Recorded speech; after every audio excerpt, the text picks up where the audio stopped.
Hello, everyone. Welcome back to another episode of the Divorce and Separation Coach podcast.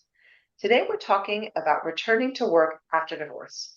And it's a scenario that I see a lot with my clients. A lot of the time they have deprioritized their career, either to take care of the children or because they were following their spouse abroad or for whatever reason.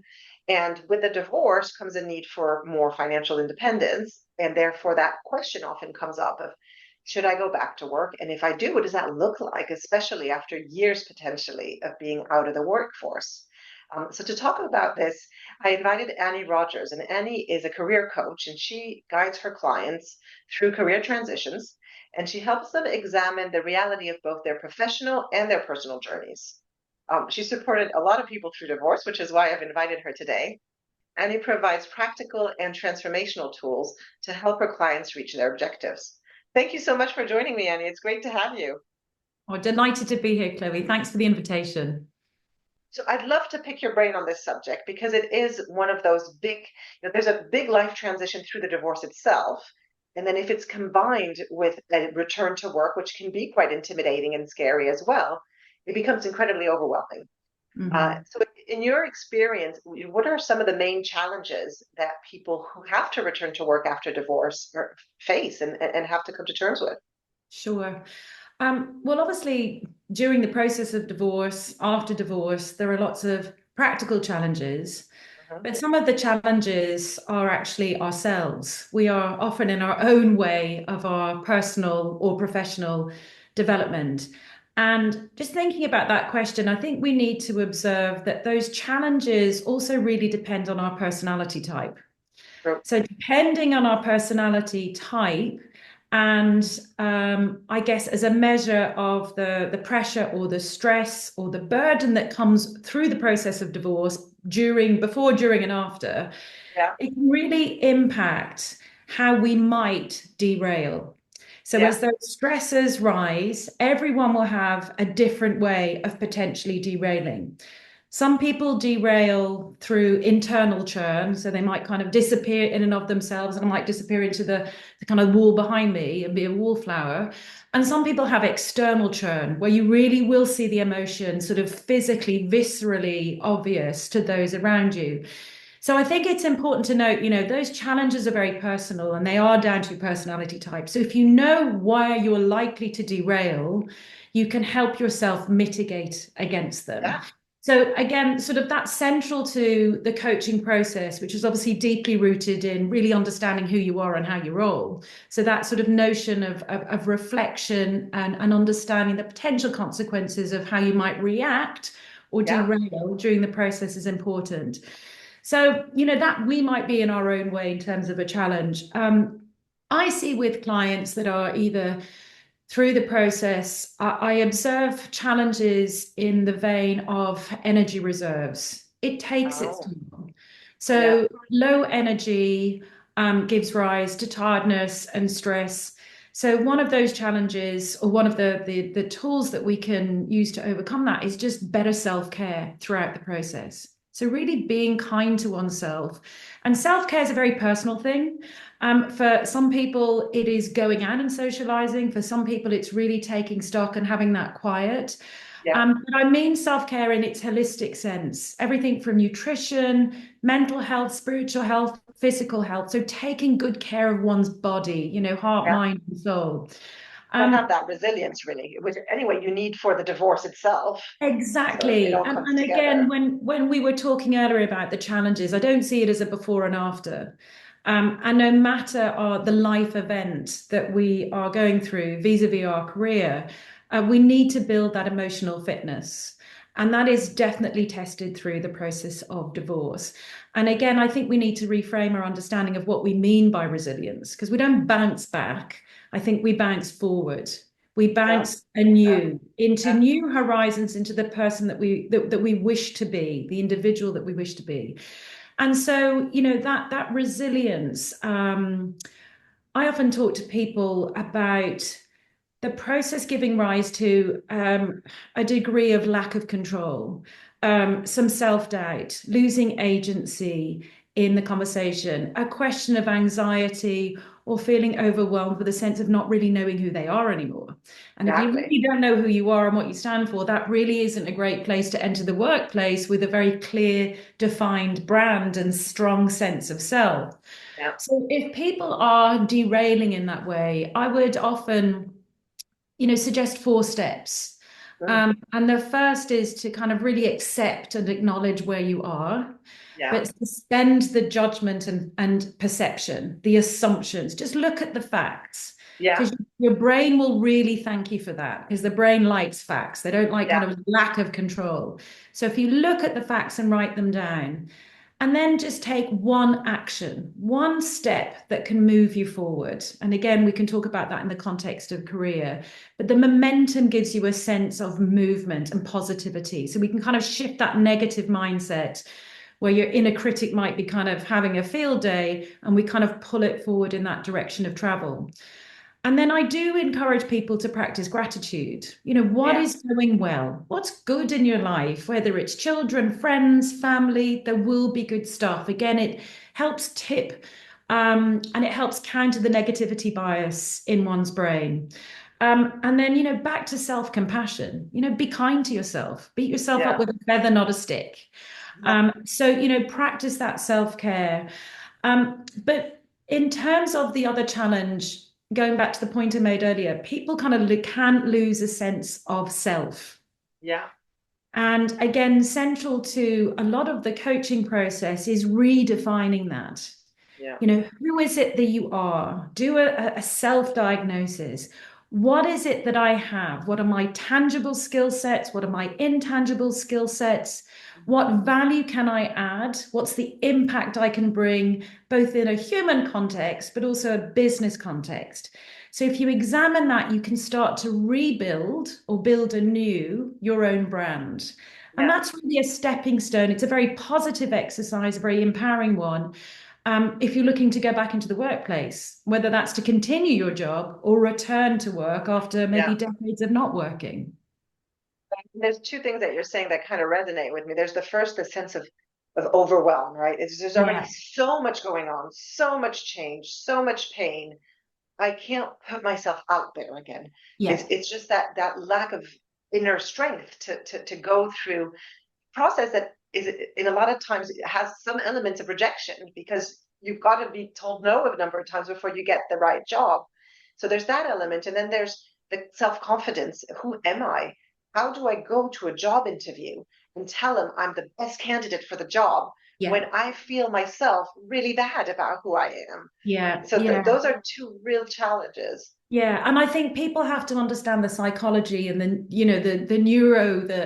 kind of the neurological side of this is our inner critic. There's a great book, a very old book, by Professor Steve Peters called The Chimp Paradox. And I love his very simple analogy of something that's massively complex. And Yeah. it's really saying, our inner critic, the chimp is in this cage and it is rattling. And that rattle can really derail us. Yeah. And I often, my analogy that I use with clients, it's like, a dial on an old-fashioned stereo. We just have to turn the inner dial, the inner critic dial down. We can never turn it off because it's Yeah. our fight and flight. It's our brain trying to protect us. But we turn it down. And by turning it down, we reframe and we turn the good stuff up, which is why we really have to be very specific about what is going well, what is in my gift, what is Yeah. in my purview of what I have and who I am, and just taking that time to reflect, either with a friend or with a coach, but someone that's independent, that has no Yeah. agenda, but that can really ask you to reflect. You can also do it by sitting in front of the mirror and just going, who am Yeah, I? that's Who true. am Be I? your own Who am coach. I? Who do I want to be? What have I got? But be very sort of judicious on looking at those, as I call them, their columns, the tangible, the intangible, the impact, human, business. And we all are limitless in our potential. So we should embrace that process in a very expansive way, but a discerning way. So it's a critical first step to give yourself that boost of confidence, to reimagine and take control, but being practical and honest at the same time. I think you're spot on with your advice of, taking small steps and bite-sized chunks, which is Yeah. with anything in life that feels overwhelming. Yeah. break it down, right? Yeah. So for someone who's trying to return to work, what would you say are the first few things they should start tackling? Yeah, I think like everything, returning to work or looking for a job is a job in and of itself. It really is. It really is. And so I would say be prepared. Everything is about preparation and research, but research and insights. Yeah, So take the time, I would say, first to look at your own brand. And I use yeah, that word not lightly. We have to be very discerning about who we are, what our brand is, what it stands for, do that exercise, and then create that brand or translate that brand, whether it's into a CV, whether it's into a LinkedIn profile, but look at what that looks like in the context, maybe of the sector or the organization you're looking to work in. And yeah, part of that being prepared and research is exactly that. Look, have a think about the sectors or the organizations or areas that you are interested in, or where you have experience or where you have skills that apply. yeah, With that research, start to read, start to engage, attend a webinar, attend a conference, and then the all important connect or reconnect. yes, Reconnect with your old network, make a new work network. And again, for someone that maybe has been out of the workplace for years, they might think, well, that network's dead and buried. yeah, It kind of isn't. I mean, LinkedIn is full of people that we know, and whether yeah, it's social media or professional media platform, I'm always really encouraged and pleasantly surprised by the time that people have to give people who are mhm, re-engaging in the workplace. yeah, And so reconnecting with that network. What I will say though, when one is reconnecting or connecting with someone that you think might have an important insight, is be prepared to have the conversation. Have mhm, that work or industry conversation and be specific in what your ask is, because you very kind of have well. to get into sales mode and you Yeah, have to speak with relevance to that industry now, not your point of reference that was 20 years ago, because it isn't relevant. yeah, And I think we have to be really practical and honest because the yeah, job that you may have done a decade ago or 20 years ago won't likely exist. yeah, yeah, And in that honest observation, we need to be very open-minded and curious about, do I need to retrain? Do I need yeah, to reskill? Is there a continued or a further professional qualification that I need to embrace? Where do my energy levels need to be to do this? So I think there are steps that one can take to kind of build your own package of what you are, what you stand for. Have a think about the research that you will deploy to illuminate the opportunities where they might lie, make those connections, have meaningful conversations, and always look for an outcome because no necessarily the first door you open won't be the door that's like, yeah, God, you were just what we're looking for, but it might connect you to someone else. yeah, So I do a lot of work with clients on what I call stakeholder mapping. And I mhm, do a traffic light system. Who are the stakeholders that need to know who I am? It's not a yeah, lobbying campaign, but who are the people that need to know who I am, what I stand for, so that I can progress in a strategic way about my career. And we literally traffic light them. And then we look yeah, for opportunities to either reposition our brand, enhance that person's view of ourselves, but it's always done in a very strategic, insightful manner. Um, and the other thing I would say there, Chloe, is, know that there are only so many hours in the day. And this is a process, and I encourage people to be laser focused in how they construct that time and block that time to focus on the work, the career front. Because I think we all know how the day can so easily bleed. There'll be tasks that need to be done, there'll be stuff, and it can get lost. yeah, So focus 45 minutes is the golden time that, West Point said that's the only time we can really focus for. Do that, do it in block and build yourself a process map. yeah. And some And structure celebrate this, around it. yeah, celebrate the small wins. Put something in there. I'm going to meet 4 new people in the next month. Open that door. I'm going to attend that event, and then congratulate yourself. Yeah, Because what you are doing is stretching yourself out of your comfort zone, mhm. and with that comes growth and excitement. But there's a fear attached with doing that as well. Sure.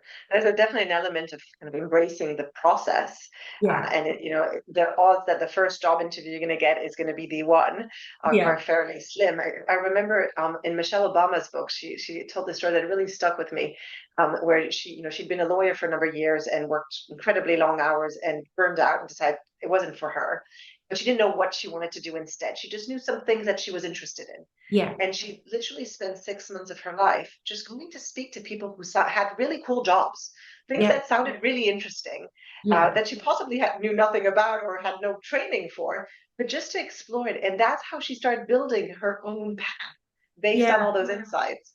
And I think, that's the curiosity, that's the excitement part. We Yeah, can reframe this from, oh my God, I need a career, I need a job, again, of course, that purely depends on the personal situation about, how quickly do I need to get a job? true. What are Yeah, my needs? Be realistic about those expectations. But everyone will have some time to explore that curiosity. And, I encourage people to do that anyway when they're in a career. Like we should always be that's looking at true. things that are outside of our kind of ecosystem about what's new and exciting and innovative and strategic out there. So it is a process of learning, meeting new people. And I think that with that comes confidence Yeah. because then you've got some traction, then you're taking agency, because this is all about reasserting and taking control of your path, whatever that path looks like. Yeah, that's when you can decide whether you need further training or actually maybe you're actually perfectly suited for X, Y, or Z. But I also notice that as you network, you learn more and more. So you actually have a huge advantage compared to other people who are a little bit more settled in their job and who have stopped speaking to other people. Totally. Yeah, You get a lot absolutely. of insights. Absolutely. So I think it can feel very overwhelming, but if you shift the perspective of being focused on, I need this job tomorrow, and more on an opportunity to start a new chapter, and it's a new exciting project, just Yeah, take it step by step. And I do think that, you need to kind of reconnect with who you really are. What do you really care about? What do you want to do? How do you see your work-life balance being, all that? for But sure. also just taking it little by little. I think that's great. Yeah. Looking at even just writing a list of your skills. We Well, forget just the amount of exactly. stuff in And our I life. think that's where, I mean, obviously within our coaching profession, there are frameworks. I mean, and I work a lot with people because often you're right, when we're even in a career, we lose sight of who we are because we spend so much time, I hate to say it, particularly women, just focusing on doing the job. So Yeah, we yeah, forget about who our brand is and we actually become less strategic in that's true. thinking about what's next. Because there's only so far that the actual job gets us in our career. It is actually about making sure those that are out there know who we are, what we do, and also more importantly, what we want. Yes, to continue to grow.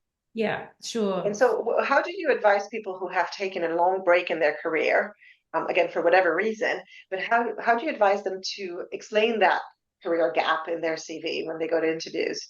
Yeah. Well, I think you know how passionate I feel about that word gap. Because I don't really know many people who've had a gap. Yeah, And I do joke. I'm like, well, have you gone off grid, or have you sort of, and even that with that comes experience. So I think we have to be very strong and emboldened to change that word. I hate yes, saying change the narrative because it's sort of thrown out left, right, and center. There is no such thing as a gap. There is a period of time where the decision was the right decision for you to prioritize where you spent your time and collected the skills and experiences that you did. So, first of all, I would say make no apologies for it and don't start going into some sort of PR campaign about the whys and wherefores. It is what yeah, it is. And you have collected experience, and whether that is nurturing children, whether that is managing a PTA or contributing to the community or life around you, you've got to be very discerning. Now, yeah, I think there are ways in which one can explore the language around that experience that is more professional. So, on the one hand, like, oh, yeah, I was, a homemaker. So I would discern people just to look at specifics, and again, we do this with brand. Are there three things that you're really proud of that you did whilst you were having the gap? yeah, And you can apply those in a business context because there's a kind of a commercialization, there's a relationship development, there'll be a strategic part of it, there'll be an operational part of it. So again, it's working with someone, and whether that's a headhunter or a recruitment or a coach or a friend, be discerning about what you've done and some highlights of that period, but make no apologies and God least of all excuses. And again, we're making an assumption here. We're talking about moms that are looking after kids, but it can look like lots of different things. People Absolutely. have a gap because they've gone through an illness or an experience. But the fact remains, we've got to be honest and practical about it. If you have had that gap, whether we like it or not, there is a perception in certain sectors, and probably most of them, that you are less relevant to the workforce. So the job will be harder Yeah. to break down that perception, which is why we really need to embrace the notion of who we are and what we have to give as much as where we've grown through those experiences. So I wouldn't be as naive to say, oh no, it's fine. And then you kind of, you explain it in a certain way and then that door will open. We've got to be prepared for the rejection and the perception or judgment that comes, Mhm. but we don't want that judgment to leak our power. And Yeah. again, I'm referencing one of my favorite books that was introduced to me by my old client, Wanda Wallace, is a book by Sharon Melnick, and it's called In Your Power. And Mhm. it's really a diagnostic where you can allow other people's perception of you take your energy away, but you have to keep that. Their opinion is their opinion. Yeah. Kind of doesn't matter to me. So, I'm kind of where we are, where I am, and I'm gathering the experiences I have and looking at where I apply them is forward thinking. So, but I think it's fair to say, there is that perception. We have to be ready for the knockback. But that's why I say it's as important, given that tenure, that you may have to rethink, well, what do I do now? Do I reskill? But having the energy and the curiosity to embrace that, to me, is very attractive to an employer Absolutely. because the workplace is changing and with digital transformation, everyone is changing, whether they've had a career gap or not. It is moving all the time. So you could kind of see it as, well, I can leapfrog Yeah. Yeah. and I can You're retrain staying as ahead of long as the you have, others. yeah, as long as you've got the intellectual acuity, the curiosity and the energy to do that, which is again why I keep going back to that's why you got to have the self-care because you've got to keep the energy levels high, then embrace that. Yeah. And that's where having support from someone like you to help through all of those, the emotional side of things and the actual practicalities of how do you present yourself at interviews, what kind of skills you might need for X or Y job, it makes a Sure. massive difference. Yeah. So Annie, just to wrap it up, and I guess as a bit of a summary of everything we've been discussing, what would be your three tips to somebody who's looking to go back to work after their divorce? I think the reflection exercise is critical.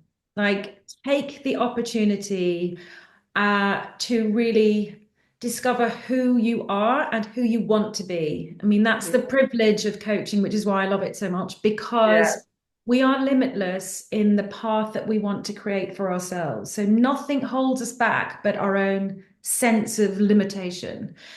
And I think that's a really powerful exercise. So do that self-reflection and be discerning on, like, whether it's tangible, intangible skill sets, whether it's what your values are, what your purpose is.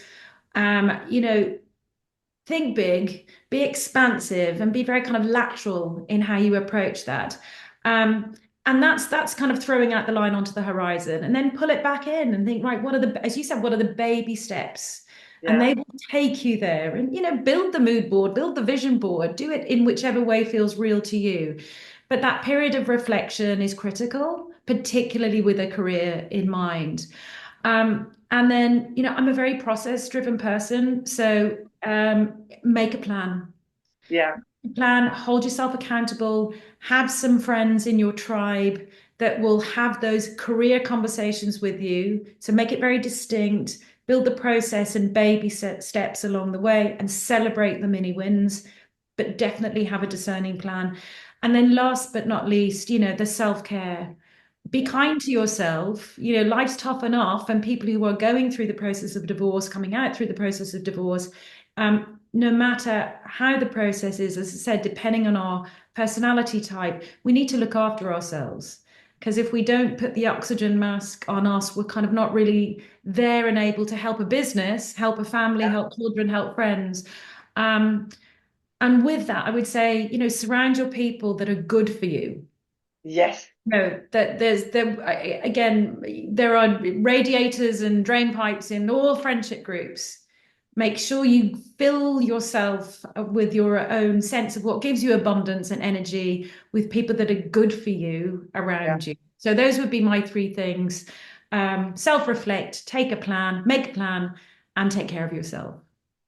They're great. And I think they're actually really, they apply as well to divorce. So I think, with any kind of big life transition, For sure. those three themes come back up.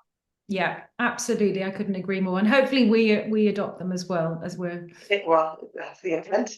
Thank you so much, Annie. It was really, really helpful getting your insights. And thanks so much for joining me today. my pleasure, Chloe. Great to spend time with you.